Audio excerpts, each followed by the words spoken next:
लड़ेंगे,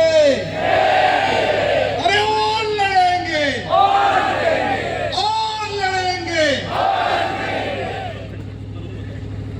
अच्छा तापमान રહેવાની મજા આવતી છે ને, પણ આપણે સંવિધાન બચાવવા માટે, આપણા સમાજને બચાવવા માટે તાપમાં રહેતા શીખવું પડશે. અને આ અહીંના વિસ્તારના ગદ્દાર આદિવાસી સમાજના મંત્રી કુબેરસિંહ કે કુબેર બકરી ડિંડોરને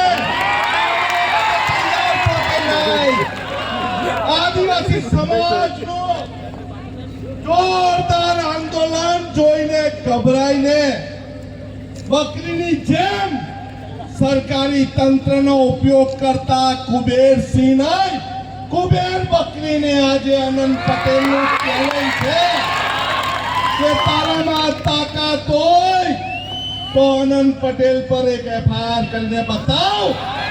મને એવું લાગે છે કે કુબેરસિંહ નહીં, કુબેર બકરી ડિંડોર સાચો આદિવાસી નથી. જે સમાજ આદિવાસી સમાજનો મંત્રી હોય